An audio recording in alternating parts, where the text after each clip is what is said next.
इतना खास बनाती है। अगर मुगल साम्राज्य की बात करें तो स्कूल की किताबों से लेकर आम किस्सों तक बाबर, हुमायूं और अकबर के नाम तो हर कोई जानता है ना? हाँ, वो तो सबसे मशहूर नाम है। लेकिन इस पूरी ऐतिहासिक कड़ी में एक बहुत ही महत्वपूर्ण मिसिंग लिंक है। एक ऐसा नाम जिसके बारे में बात करना बहुत जरूरी है। वो नाम है सम्राट हेमू। भारत के अंतिम हिंदू सम्राट। बिल्कुल। और ये सोचना भी रोंगटे खड़े कर देता है कि अगर अगर पानीपत की दूसरी लड़ाई में वो एक छोटी सी घटना ना घटी होती तो शायद आज हम जो इतिहास पढ़ते हैं वो पूरी तरह से अलग होता। सही कहा। तो ठीक है, आइए इसे थोड़ा विस्तार से समझते हैं। अगर हम बिल्कुल शुरुआत से देखें, मुगल सल्तनत की नींव तो बाबर ने रखी थी, लेकिन ये सत्ता इतनी जल्दी डगमगाने कैसे लगी थी? इसका जवाब हमें 1494 के उज़्बेकिस्तान में मिलता है। अच्छा। हाँ, बाबर फरगना नाम के इलाके से आया था। उसने बहुत लंबी जद्दोजहद के बाद भारत का रुख किया और पानीपत की पहली लड़ाई जीतकर दिल्ली में मुगल साम्राज्य की नींव रखी। लेकिन दिलचस्प बात यह है कि जिस साम्राज्य को खड़ा करने के लिए उसने इतनी जद्दोजहद की, वो उसका मजा ज्यादा दिन नहीं ले सका। महज 4 साल के अंदर ही बाबर की मृत्यु हो गई। सिर्फ 4 साल? हाँ, सिर्फ 4 साल। अब 1530 में सत्ता की कमान उसके बेटे हुमायूं के हाथों में आई, लेकिन दिल्ली का तख्त उस समय कांटों के ताज से कम नहीं था। मतलब साम्राज्य अभी ठीक से स्थापित भी नहीं हुआ था और लीडरशिप बदल गई। बिल्कुल। हुमायूं की गद्दी पर बैठते ही सत्ता की वो उठापटक शुरू हुई जिसने पूरे उत्तर भारत की राजनीति को हिलाकर रख दिया। तो हुमायूं के सामने असल चुनौती क्या थी? स्रोत इस बारे में क्या बताते हैं? सबसे बड़ी चुनौती बिहार से आई थी। 1540 आते आते एक अफगानी शासक थे, शेरशाह सूरी। सूर्यवंश के। हाँ, उन्होंने इतनी तेजी से अपनी ताकत बढ़ाई कि उन्होंने हुमायूं को बुरी तरह हरा दिया। बाप रे। और ये कोई मामूली हार नहीं थी। हुमायूं को अपनी जान बचाकर दिल्ली छोड़नी पड़ी। मतलब मुगलों को भारत से ही बाहर निकाल दिया गया? बिल्कुल। वो भागकर पहले पाकिस्तान के इलाके में गया और फिर अफगानिस्तान तक उसे शरण लेनी पड़ी। दिल्ली के तख्त पर अब मुगलों का नहीं बल्कि सूर्यवंश का कब्जा हो चुका था। ये वाकई हैरान करने वाला है। जिस मुगल साम्राज्य को हम आज इतना ताकतवर मानते हैं, उसे शुरुआती दौर में ही अफगानिस्तान खदेड़ दिया गया था। हाँ, इतिहास हमेशा वैसा नहीं होता जैसा हम सोचते हैं। लेकिन इसके बाद जो हुआ वो तो किसी अजीबोगरीब कहानी जैसा लगता है। मतलब इतिहास के इतने बड़े बड़े नाम कैसे छोटी छोटी दुर्घटनाओं का शिकार हुए। सही बात है। स्रोत के हवाले से जो बात सामने आती है वो ये है कि शेरशाह सूरी, जिसने इतने बड़े मुगल शासक को देश से बाहर निकाल दिया था, उसकी मौत किसी बड़े युद्ध में लड़ते हुए नहीं हुई थी। एक दुर्घटना थी। हाँ, वो एक राजपूत किले पर हमला कर रहा था और तभी एक तोप का गोला फट गया। मतलब इतने बड़े साम्राज्य के संस्थापक की मौत महज एक दुर्घटना में हो गई। अगर हम इसे एक व्यापक संदर्भ से जोड़कर देखें तो ये एक ऐसा पल था जिसने पूरे भारत की राजनीति में एक बहुत बड़ा, जिसे हम पावर वैक्यूम कहते हैं, वो पैदा कर दिया। सत्ता का शून्य। बिल्कुल। शेरशाह सूरी एक बहुत ही सख्त और कुशल प्रशासक था, लेकिन उसके बाद सूर्यवंश में कोई भी ऐसा नेता नहीं था जो इतनी बड़ी सल्तनत को एकजुट रख सके। तो उनमें आपस में ही कलह शुरू हो गई होगी। हाँ, सत्ता को लेकर उनके बीच आपसी कलह शुरू हो गई और इसी सत्ता के शून्य का फायदा हुमायूं ने उठाया। अच्छा। उसने ईरान और अफगानिस्तान में अपनी सेना फिर से इकट्ठी की और पलटवार करते हुए दिल्ली पर वापस कब्जा कर लिया। लेकिन हुमायूं की किस्मत देखिए, इतनी मुश्किल से वो वापस दिल्ली की गद्दी तक पहुंचा, लेकिन उसकी मौत का किस्सा तो मतलब और भी ज्यादा चौंकाने वाला है। हाँ, वो वाकया तो सच में। स्रोत में जिस तरह से बताया गया है, हुमायूं अपनी ही लाइब्रेरी में था, तभी उसे अजान की आवाज सुनाई दी। वो सम्मान में झुकने लगा और सीढ़ियों से फिसल गया। उसी चोट की वजह से उसकी मौत हो गई। मतलब पूरे भारत का सम्राट और मौत महज सीढ़ियों से फिसलकर। ये तो किसी डार्क कॉमेडी जैसा लगता है। बिल्कुल, लेकिन इसका सीधा असर मुगल साम्राज्य के भविष्य पर पड़ा। वो कैसे? क्योंकि हुमायूं की अचानक मौत के बाद अब गद्दी पर 1542 में पैदा हुए अकबर को बैठना पड़ा। तो अकबर उस वक्त बहुत छोटे रहे होंगे। हाँ, उसकी उम्र उस वक्त महज 12-13 साल थी। बाप रे, 12 साल का बच्चा दिल्ली की गद्दी पर। सही कहा। और सत्ता का यही वो शून्य था, मुगल नेतृत्व का यही वो कमजोर दौर था जिसने एक नए और असाधारण नेतृत्व के लिए दरवाजे खोल दिए। सूर्यवंश आपस में लड़ रहा था, मुगल गद्दी पर एक बच्चा बैठा था और दिल्ली का तख्त किसी ऐसे इंसान का इंतजार कर रहा था जिसमें प्रशासन और रणनीति की सच्ची समझ हो। और यहीं से कहानी में एंट्री होती है उस व्यक्ति की जिसे इतिहास ने सम्राट हेमू के नाम से जाना। बिल्कुल सही। और मैं बताऊं, सम्राट हेमू के उदय की कहानी वाकई किसी फिल्मी स्क्रिप्ट से कम नहीं लगती। बहुत ही प्रेरणादायक है। स्रोत ये स्पष्ट करता है कि हेमू किसी राजघराने या शाही परिवार में पैदा नहीं हुए थे। उनके पास कोई पुश्तैनी सेना या रियासत नहीं थी। 1501 में राजस्थान के अलवर में एक बहुत ही सामान्य परिवार में उनका जन्म हुआ था। हाँ। बाद में उनका परिवार हरियाणा के रेवाड़ी आ गया। ये एक ऐसे इंसान की कहानी है जिसने बिल्कुल जमीन से शुरुआत की। लेकिन मेरा एक सवाल है, बताइए। रेवाड़ी ही क्यों? इस जगह में ऐसा क्या खास था जिसने हेमू को इतना काबिल बना दिया? रेवाड़ी आने का जो भौगोलिक और आर्थिक पहलू है वो हेमू की कहानी की सबसे बड़ी नींव है। उस दौर में रेवाड़ी कोई आम कस्बा नहीं था। अच्छा। वो व्यापार का एक बहुत बड़ा केंद्र था, एक प्रमुख व्यापारिक मार्ग था जो दिल्ली को बाकी हिस्सों से जोड़ता था। यहाँ ईरान, अफगानिस्तान और मध्य एशिया से व्यापारी आते थे। तो वहाँ व्यापार का बहुत अच्छा माहौल था। हाँ, और हेमू ने महज वहाँ व्यापार नहीं किया, बल्कि उन्होंने बाजार की नब्ज को पकड़ा। वो कैसे? जैसे उन्होंने अरेबियन और अफगानी घोड़ों की नस्लों के बीच के बारीक अंतर को समझा, जो उस समय किसी भी सेना की सबसे बड़ी ताकत होते थे। बिल्कुल। इसके अलावा उन्होंने पीतल और तांबे की चादरों का इस्तेमाल करके मजबूत कवच बनाने की तकनीक सीखी। क्या बात है। और सबसे बड़ी बात, पुर्तगाली तोप बनाने की तकनीक। असल में हेमू ने अपने ज्ञान और व्यापारिक समझ से रेवाड़ी में एक तरह का, जिसे आज हम इंडस्ट्रियल डिफेंस जोन कह सकते हैं, वो खड़ा कर दिया था। ये बात सच में सोचने पर मजबूर करती है कि वो अपने समय से कितने आगे थे। मतलब बिना किसी शाही बैकग्राउंड के, सिर्फ अपने दिमाग के बल पर आगे बढ़ना। स्रोत में उनके इस सफर को समझाने के लिए ना एक बहुत ही शानदार आधुनिक एनालॉजी दी गई है। हाँ, वो आईएएस वाली ना? बिल्कुल। अगर आज के दौर से तुलना करें तो हेमू का सुर साम्राज्य में अपनी बुद्धिमत्ता के बल पर लगातार प्रमोशन पाना ऐसा था जैसे आज कोई साधारण सा लड़का बिना किसी सिफारिश या भारी भरकम कोचिंग के सीधे आईएएस का एग्जाम टॉप कर ले। बहुत सटीक तुलना है। और फिर एक के बाद एक बड़े पदों पर पहुंचता जाए। मतलब वो दिल्ली के बाजार के एक सुपरिटेंडेंट से शुरू हुए, लगातार 22 युद्ध जीते और अपनी काबिलियत साबित करते हुए सुर साम्राज्य के प्रधानमंत्री बन गए। और ये तब हुआ जब सूर्यवंश के लोग सत्ता के लिए आपस में खून खराबा कर रहे थे। हाँ, जहां हर कोई लड़ रहा था, लोगों ने हेमू पर भरोसा किया क्योंकि वे एक स्थिर और समझदार प्रशासक थे।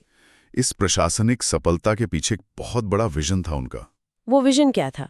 अगर हम ऐतिहासिक स्रोतों का निष्पक्ष रूप से विश्लेषण करें तो उनमें ये बताया गया है कि हेमू के मन में अक्सर एक बुनियादी सवाल उठता था। उनका सोचना था कि सदियों से उज़्बेकिस्तान या अफगानिस्तान जैसे बाहर के इलाकों से लोग आकर भारत पे राज कर रहे हैं। इस देश की मिट्टी का अपना कोई शासक क्यों नहीं हो सकता? मतलब सन ऑफ द सॉइल वाली भावना? बिल्कुल। स्रोत ये स्पष्ट करता है कि उनके लिए ये धर्म की बात नहीं थी। शासक बौद्ध हो, मुस्लिम हो या हिंदू हो, लेकिन वो इसी जमीन से जुड़ा होना चाहिए, बाहर का आक्रमणकारी नहीं। और ये स्पष्ट करना जरूरी है कि ये विचार उन ऐतिहासिक दस्तावेजों में व्यक्त किया गया है जिसके आधार पर हम ये चर्चा कर रहे हैं। हम यहाँ किसी का पक्ष नहीं ले रहे हैं, बस स्रोत में जो लिखा है उसे समझने की कोशिश कर रहे हैं। सही काम। और यही वो प्रेरणा थी जिसने हेमू को सिर्फ एक प्रधानमंत्री से आगे बढ़कर दिल्ली की सत्ता तक पहुंचने का विजन दिया। और यहाँ कहानी वाकई बहुत दिलचस्प हो जाती है क्योंकि इसी विजन ने उन्हें दिल्ली की ओर कूच करने पर मजबूर किया। उन्होंने अपनी सेना का नेतृत्व करते हुए दिल्ली के पास तुगलकाबाद की लड़ाई में मुगलों को इतनी बुरी तरह हराया कि मुगल सेना का मनोबल पूरी तरह टूट गया। हाँ, वो एक बहुत बड़ी जीत थी। हेमू ने दिल्ली और आगरा पर कब्जा कर लिया और खुद को सम्राट हेमू विक्रमादित्य घोषित किया। इतिहास की यह एक अभूतपूर्व घटना थी। एक ऐसा इंसान जो बाजार में काम करता था, वो अब भारत का सम्राट था। लेकिन इस जीत का बहुत लंबा नहीं चल सका। हाँ, क्योंकि फिर आता है 1556 का साल और पानीपत का वो ऐतिहासिक मैदान। बिल्कुल, पानीपत की दूसरी लड़ाई, जहां मुझे लगता है कि रणनीति से ज्यादा किस्मत का खेल हावी रहा। इतिहास की उन चंद लड़ाइयों में से एक है ये जहां सैन्य रणनीति और बहादुरी से ज्यादा सिर्फ और सिर्फ किस्मत ने फैसला किया। युद्ध शुरू होने से ठीक पहले एक बहुत बड़ी रणनीतिक घटना घटी जिसे मुगलों की किस्मत और हेमू का सबसे बड़ा दुर्भाग्य कहा जा सकता है। वो क्या था, तोपों वाली बात? हाँ, बैरम खान जो उस समय 12-13 साल के अकबर की तरफ से मुगल सेना का मुख्य सेनापति था, उसने किसी तरह हेमू की उन तोपों की खेप पर कब्जा कर लिया जो दक्षिण हरियाणा से दिल्ली की तरफ आ रही थी। अरे बाप रे! जरा इस बात की गहराई को समझिए। जिन तोपों के निर्माण को हेमू ने रेवाड़ी में समझा था, जो उनकी सेना की सबसे बड़ी ताकत थी, वे अचानक उनके दुश्मनों के हाथ में चली गईं। मतलब अपनी ही तोपें अपने खिलाफ इस्तेमाल होने वाली थीं। बिल्कुल। ये तो किसी भी सेनापति के लिए सबसे बुरा सपना है, अपनी ही तोपें अपने सामने आग उगलने के लिए खड़ी हों। जब युद्ध शुरू हुआ तो दोनों तरफ का नजारा कैसा था, क्योंकि अकबर तो उस समय सिर्फ एक बच्चा था। हाँ, इसीलिए अकबर को युद्ध भूमि की भयंकर मारकाट से काफी दूर एक सुरक्षित जगह पर रखा गया था। सेफ्टी के लिए। बैरम खां का प्लान बहुत सीधा था। उसे खुद भी पूरी तरह से यकीन नहीं था कि वो अजय माने जाने वाले हेमू को हरा पाएंगे। अच्छा, तो उन्हें डर था कि वो हार सकते हैं? हाँ, इसलिए उसने तैयारी कर रखी थी कि अगर मुगल सेना हारने लगी तो जिस तरह हुमायूं शेरशाह सूरी से हारकर अफगानिस्तान भाग गया था, वो भी अकबर को लेकर तुरंत काबुल की तरफ भाग जाएगा। मतलब भागने का प्लान पहले से तैयार था। बिल्कुल। फिर जब युद्ध शुरू हुआ तो मुगलों के हाथ लगी उन तोपों ने भारी तबाही मचाई। हेमू की सेना के हाथियों को उन तोपों के गोलों से बहुत नुकसान पहुंचा। लेकिन इसके बावजूद हेमू ने मैदान नहीं छोड़ा, है ना? यही हेमू के नेतृत्व की सबसे बड़ी खासियत थी। अपनी ही तोपों का जबरदस्त सामना करने के बावजूद उन्होंने हार नहीं मानी। उन्होंने अपनी सेना को एक नई रणनीति के साथ आगे बढ़ाया और मुगलों की तोपों को बेअसर करना शुरू कर दिया। स्रोत भी यही बताते हैं कि हेमू की सेना भारी पड़ रही थी। बिल्कुल। स्रोत के मुताबिक हेमू की घुड़सवार सेना मुगलों पर पूरी तरह हावी होने लगी थी। मुगलों के पैर उखड़ने लगे थे और उनकी हार लगभग तय लग रही थी। दिल्ली का तख्त हेमू के हाथों में सुरक्षित रहने ही वाला था। और तभी पानीपत के मैदान में वो पल आता है जिसने आने वाली कई सदियों का इतिहास पलट कर रख दिया। एक ऐसा पल जिस पर यकीन करना आज भी मुश्किल लगता है। इस हार को आप ऐसे समझिए, स्रोत में इस घटना को समझाने के लिए एक जबरदस्त एनालॉजी दी गई है। हाँ, वो क्रिकेट वाली एनालॉजी, वो तो गजब है। बिल्कुल। मान लीजिए आज के समय में कोई क्रिकेट मैच चल रहा हो, विराट कोहली 99 रन पर बैटिंग कर रहे हैं और पूरी तरह से हावी हैं। तभी नामीबिया की टीम का कोई ऐसा नया बॉलर जिसने आज तक कोई इंटरनेशनल मैच न खेला हो, वो अचानक मैदान में आए, एक बॉल फेंके और विराट कोहली को बोल्ड कर दे। बिल्कुल अनपेक्षित। पानीपत के मैदान में बिल्कुल ऐसा ही हुआ। मुगल सेना हार मान रही थी। तभी बिना किसी घोड़े के जमीन पर खड़े एक अनजान मामूली पैदल सैनिक ने बस यूं ही हवा में एक तीर चला दिया। मतलब कोई निशाना नहीं लगाया था? नहीं, बस हवा में। और वो तीर हवा को चीरता हुआ सीधा सम्राट हेमू की आंख या कहें सिर के पार जा लगा। अरे बाप रे! मतलब किस्मत का इतना बड़ा खेल। हाँ, और यहाँ सबसे हैरान करने वाली बात यह है कि वो एक अकेला तीर किसी महान सैन्य रणनीति का हिस्सा बिल्कुल नहीं था। लोगों को लगता है कि बहुत बड़ा प्लान होगा। कोई प्लान नहीं था। बैरम खान ने ऐसा कोई खुफिया प्लान नहीं बनाया था कि हेमू को ऐसे निशाना बनाया जाएगा। वो महज एक इत्तेफाक था, एक भटका हुआ तीर जिसे पता भी नहीं था कि उसका लक्ष्य कौन है। गजब की बात है। लेकिन उस एक तीर ने अजय सम्राट को उनके हाथी के हौदे पर गिरा दिया। जैसे ही हेमू की विशाल सेना ने देखा कि उनका नेता गिर गया है, सेना में अफरा तफरी मच गई और उनका मनोबल टूट गया होगा पूरी तरह से। जो बाजी हेमू अपने दम पर जीत चुके थे, वो महज किस्मत के एक छोटे से खेल की वजह से उनके हाथों से फिसलकर मुगलों की झोली में जा गिरी। तो इस सब का असल मतलब क्या है? इस एक तीर के बाद क्या हुआ? युद्ध के बाद के जो हालात थे, स्रोत उसका बहुत ही क्रूर और भयानक सच बयान करता है। मुगलों ने उस जीत का जश्न कैसे मनाया? युद्ध जीतने के बाद जो हुआ वो उस दौर की सत्ता की क्रूरता को दर्शाता है।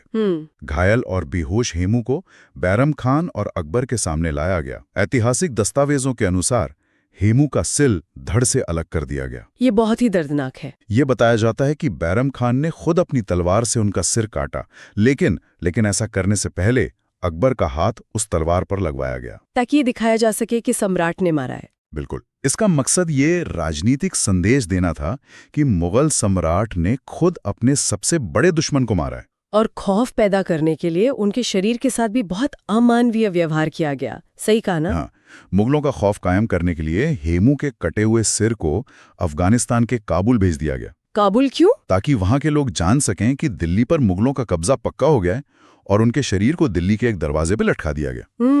इसके अलावा स्रोत बिना किसी पक्षपात के एक और दर्दनाक तथ्य पेश करता है। वो क्या? जब मुगल सैनिकों ने हेमू के 80 साल के बूढ़े पिता को पकड़ा तो उन्हें इस्लाम कबूल करने के लिए कहा गया, और जब उन्होंने ऐसा करने से साफ मना कर दिया तो उन्हें भी मौत के घाट उतार दिया गया। ये वाकई मतलब एक रोंगटे खड़े कर देने वाला इतिहास है। लेकिन आज के समय में इतने सालों बाद हेमू की इस विरासत को कैसे देखा जा रहा है? क्योंकि इतिहास की किताबों में तो मुगलों का ही जिक्र ज्यादा मिलता है। अब धीरे धीरे चीजें बदल रही हैं। लोगों में हेमू के योगदान के प्रति जागरूकता बढ़ रही है। अच्छा, कैसे? स्रोत इस बात पर खास प्रकाश डालता है कि उन्हें अब वो सम्मान मिल रहा है जिसके वो हकदार थे।